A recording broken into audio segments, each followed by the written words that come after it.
오늘 하나님께서 우리에게 주시는 말씀은 욥기 40장 6절에서 24절입니다. 하나님의 말씀을 봉독합니다. 그때에 여호와께서 폭풍우 가운데에서 욥에게 일러 말씀하시되 너는 대장부처럼 허리를 묶고 내가 내게 묻겠으니 내게 대답할지니라. 내가 내 공의를 부인하려느냐 내 의를 세우려고 나를 악하다 하겠느냐. 내가 하나님처럼 능력이 있느냐 하나님처럼 천둥 소리를 내겠느냐. 너는 위엄과 존귀로 단장하며 영광과 영화를 입을지니라. 너의 넘치는 노를 비우고 교만한 자를 발견하여 모두 낮추되 모든 교만한 자를 발견하여 낮아지게 하며 악인을 그들의 처소에서 짓밟을지니라. 그들을 함께 진토에 묻고 그들의 얼굴을 싸서 은밀한 곳에 둘지니라. 그리하면 내 오른손이 너를 구원할 수 있다고 내가 인정하리라. 이제 소같이 풀을 먹는 베헤못을 볼지어다. 내가 너를 지은 것 같이 그것도 지었느니라. 그것의 힘은 허리에 있고 그 뚝심은 배의 힘줄에 있고 그것이 꼬리치는 것은 백향목이 흔들리는 것 같고 그 널쩍다리 힘줄은 서로 얽혀 있으며 그 뼈는 놋관 같고 그 뼈대는 쇠막대기 같으니 그것은 하나님이 만드신 것 중에 으뜸이라. 그것을 지으신 이가 자기의 칼을 가져오기를 바라노라. 모든 들짐승들이 뛰노는 산은 그것을 위하여 먹이를 내느니라. 그것이 연잎 아래에나 갈대 그늘에서나 늪 속에 엎드리니 연잎 그늘이 덮으며 시내 버들이 그를 감싸는도다. 강물이 소용돌이 칠지라도 그것이 놀라지 않고 요단 강물이 쏟아져 그 잎으로 들어가도 태연하니 그것이 눈을 뜨고 있을 때 누가 능히 잡을 수 있겠으며 갈고리로 그것의 코를 꿰 수 있겠느냐. 아멘. 오늘 말씀의 제목은 조금만 더입니다. 욥은 하나님께 불평과 불만을 쏟아냈습니다. 욥은 자기는 하나님과의 관계를 지켰다고 주장합니다.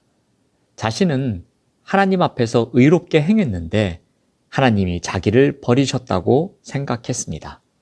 즉, 하나님은 불의하게 행동하셨다고 확신을 갖고 있었습니다. 이러한 욥을 향하여 폭풍우 한가운데서 말씀하시는 하나님은 욥의 착각을 책망하십니다. 먼저 하나님은 욥에게 하나님의 공의를 부인하기 위해 하나님을 악하다고 할 수 있느냐고 질문합니다.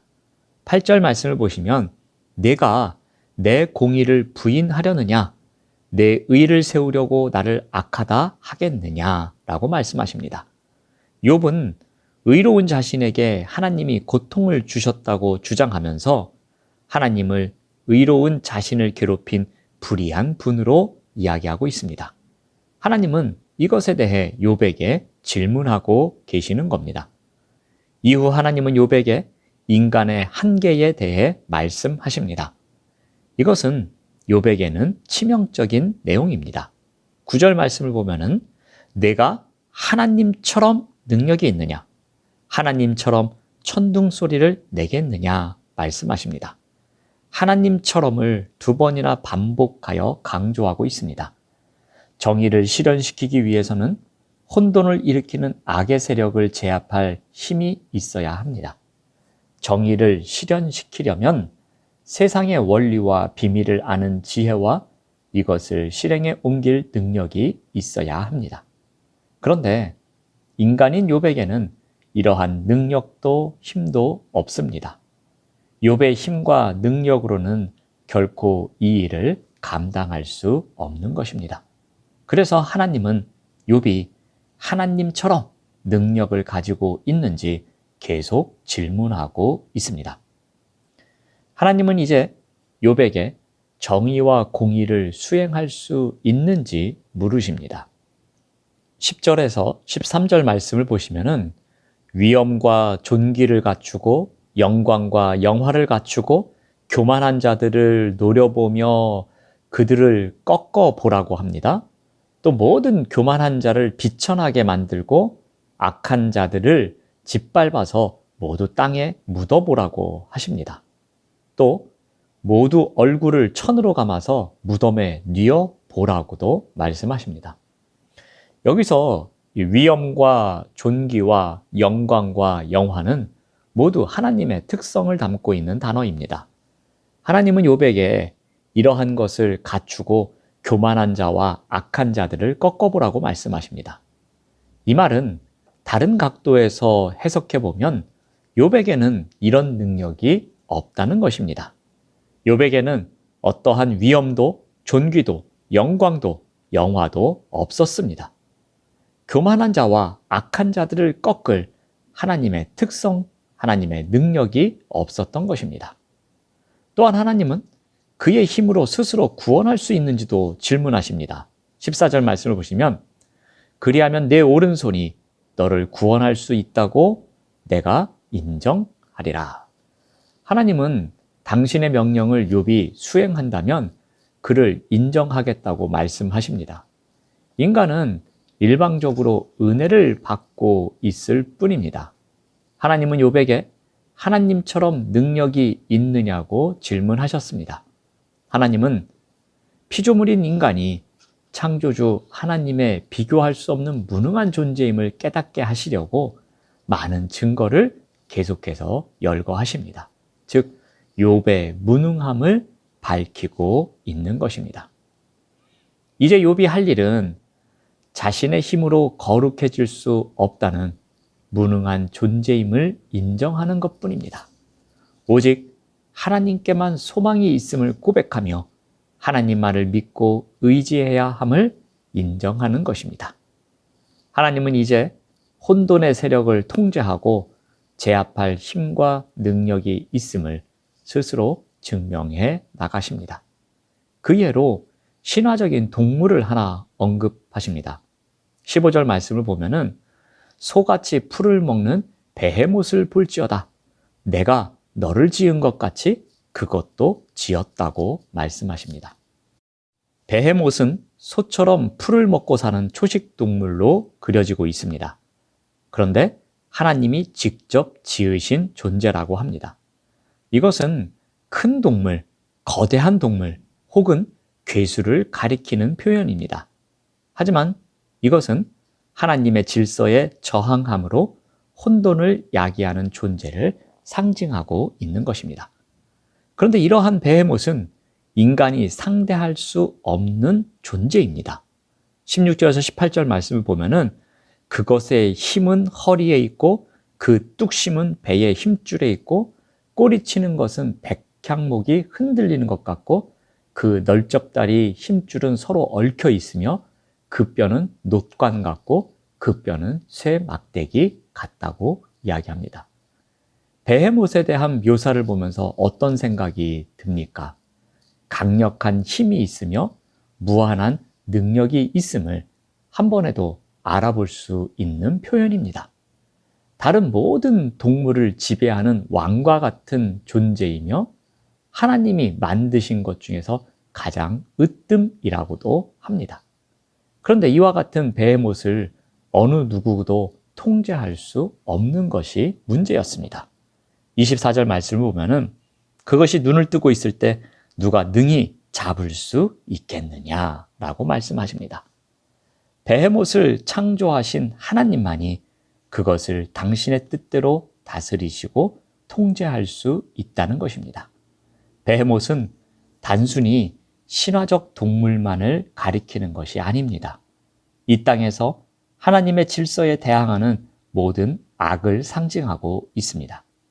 하나님이 베헤못을 제압하고 통제하신다는 것은 다른 말로 하면 하나님이 이 땅의 악인들을 제압하시고 이 땅에서 질서를 가져오시는 유일한 분임을 나타내는 것입니다.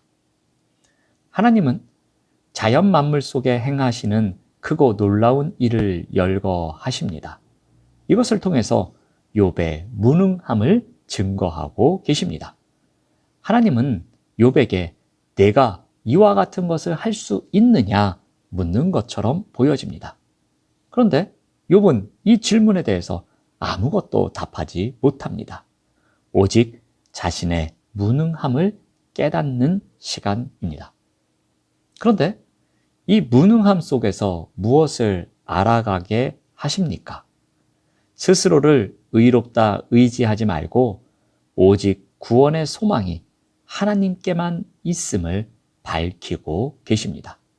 욥이 자신의 전적 무능을 인식하고 오직 하나님의 구원을 소망하며 겸손히 기다린다면 하나님이 그를 재앙에서 구원하시리라는 말씀을 내포하고 있는 것입니다.